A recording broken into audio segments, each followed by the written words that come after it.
I don't know if you've ever thought of the question. You probably haven't, but I'm going to ask you anyway. What is the difference between miracles and magic? What's the difference between miracles and magic? What's the difference between prayer and wishful thinking? What's the difference between really seeking God for His will and really seeking God with our will? I don't know if we ever really take much time to answer that question. I don't know about you, but I've sometimes been in prayer meetings when I'm sitting there like a good boy, and I sometimes hear the prayer of maybe somebody, and I think, really?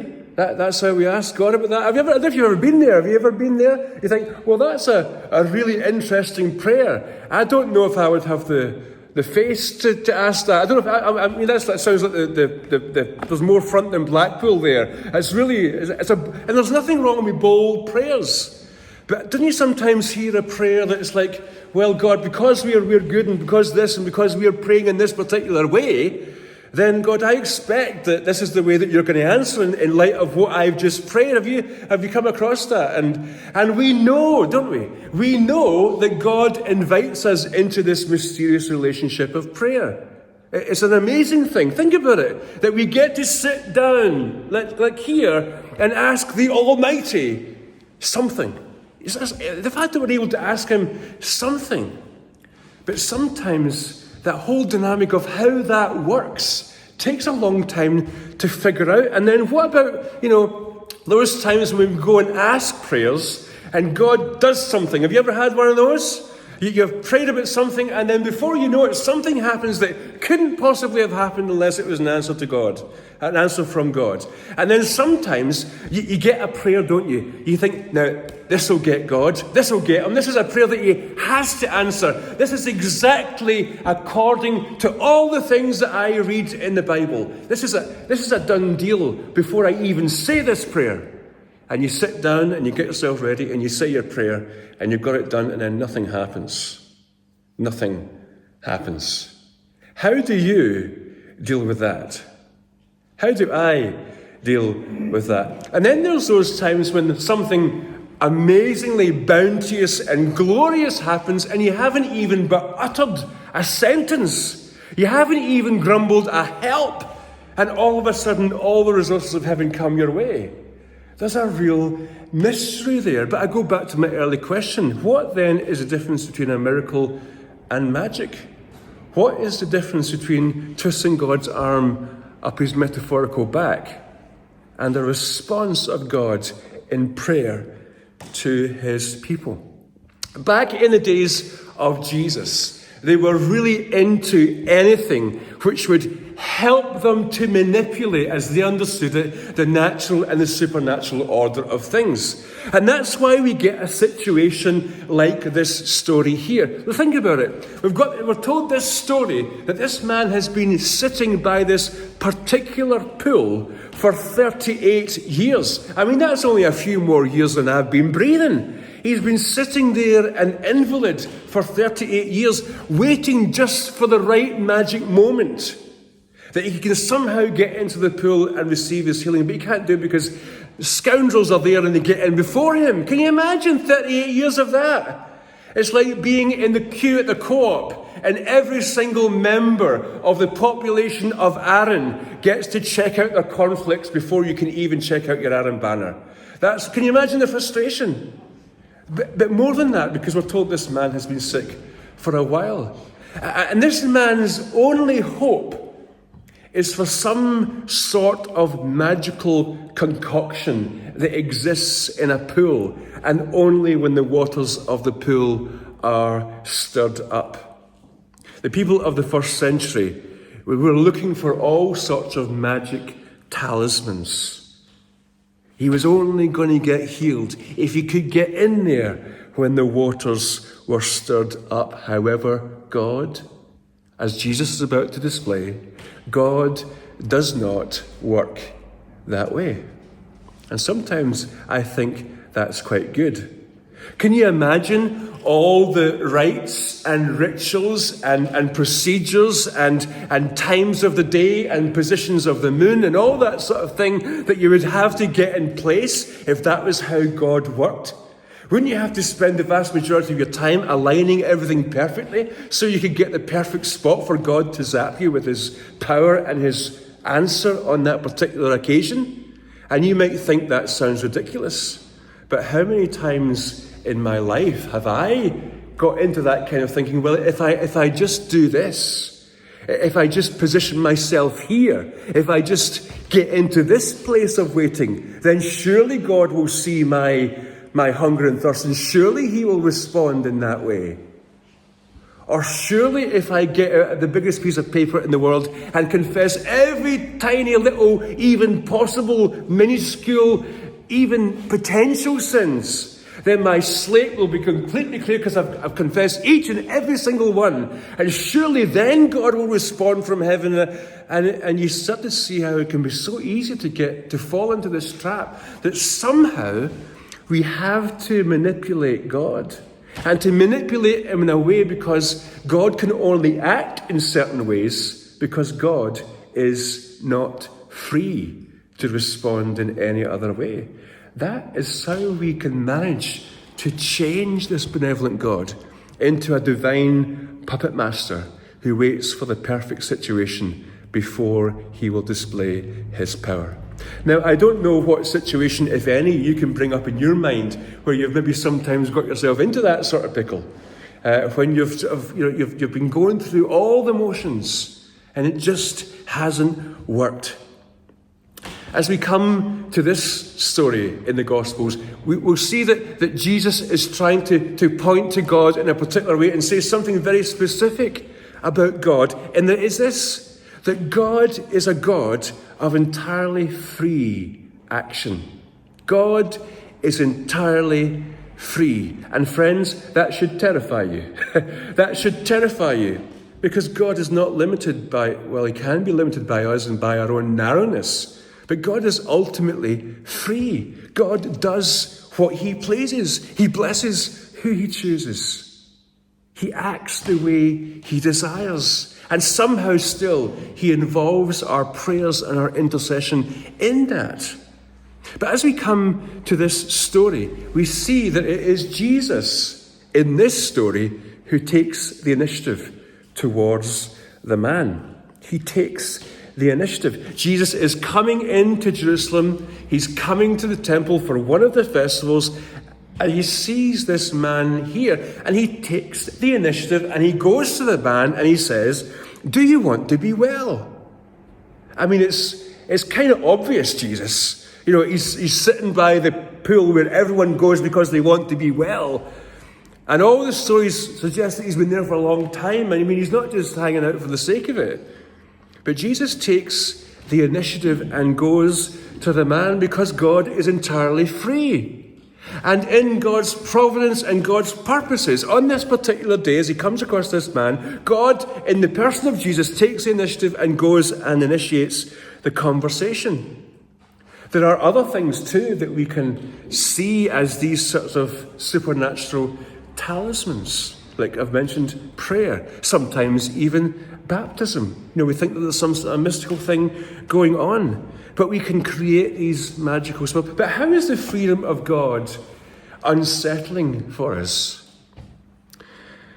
Is anyone here just a little bit of a control freak? Any aspect of your life at all where you have to have it? Just some of you are already laughing, some of you are already weeping. So where you have to have absolutely everything. You know, it's you know. And I'm not talking about those who are struggling with an illness of that sort. But I'm talking about, you know, when you have to have your slippers in the right place, because if they weren't in the right place, you would never find them ever again.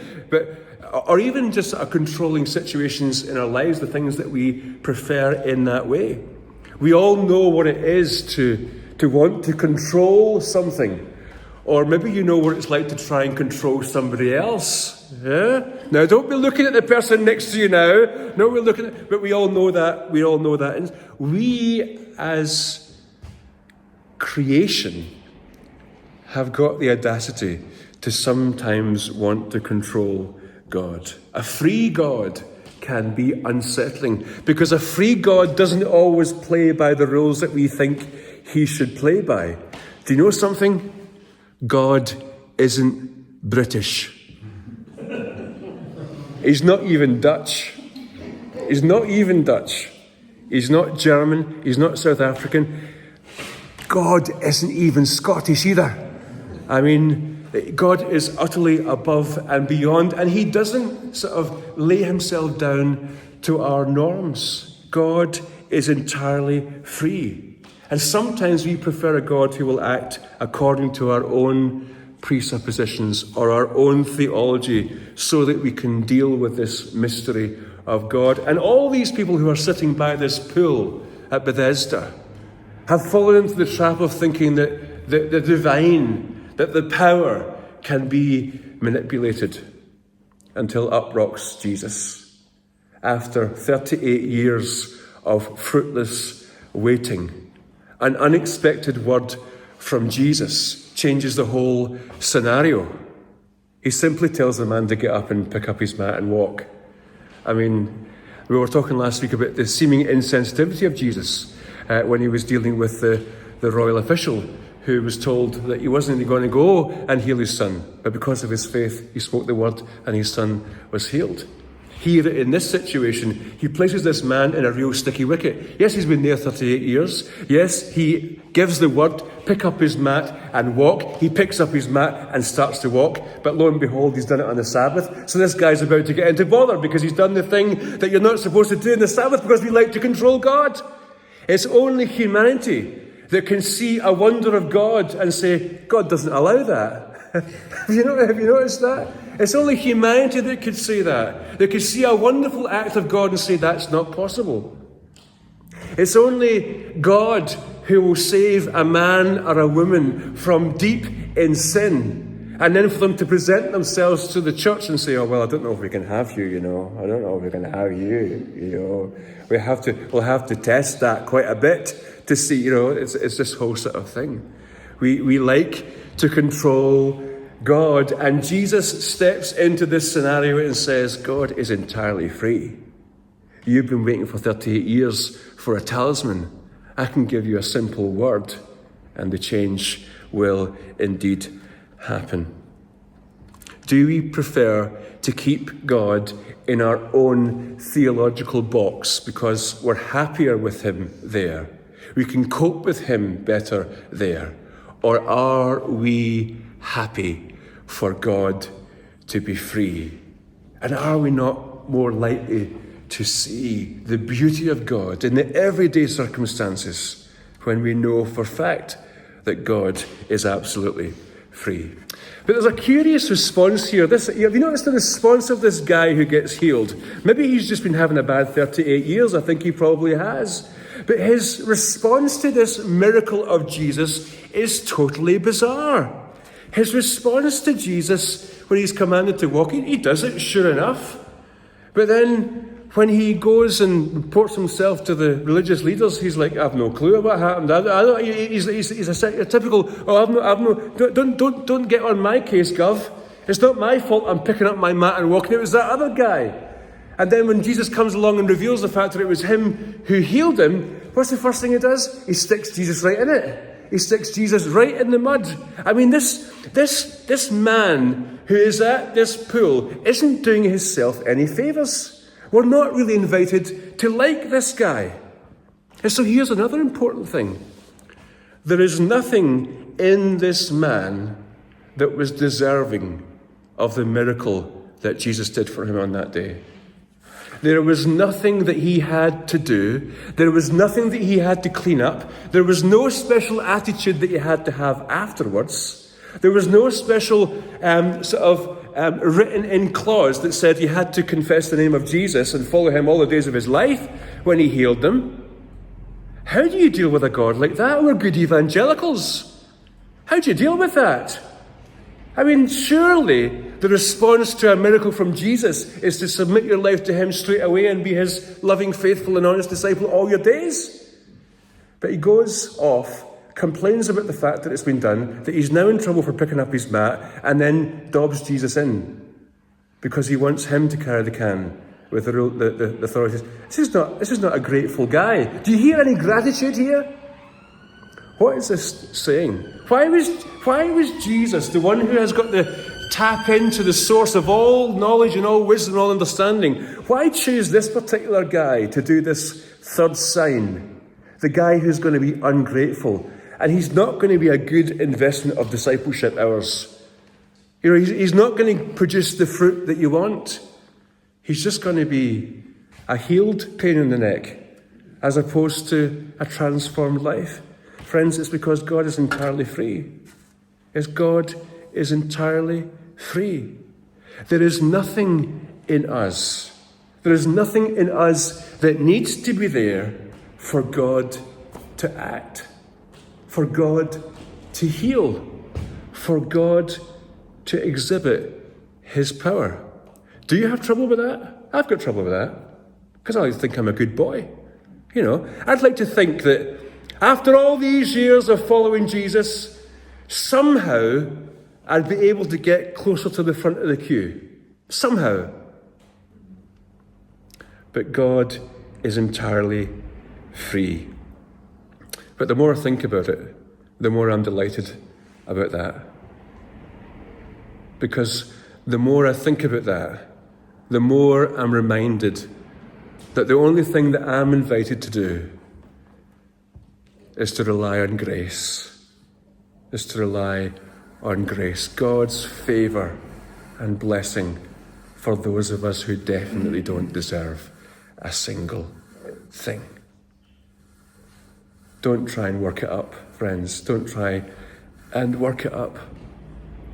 Jesus steps into this man's situation, a most undeserving of situations, a most ungrateful of situations. If he was here this morning, he might not even think to give thanks for the healing that he had after 38 years and picking up his mat and walking. But Jesus did it anyway. That's the kind of Jesus that he is. And he's that kind of Jesus because Jesus is a sign for the heart of God and the person of God and the fatherhood of God. When questioned about his healing the invalid on the Sabbath, Jesus responds later that he's only doing the work that he sees his Father doing. And I pray that we would all have the grace to enter into the work that we see the Father doing, that we would learn more and more and more abundantly to be dealers in grace and to let God be free.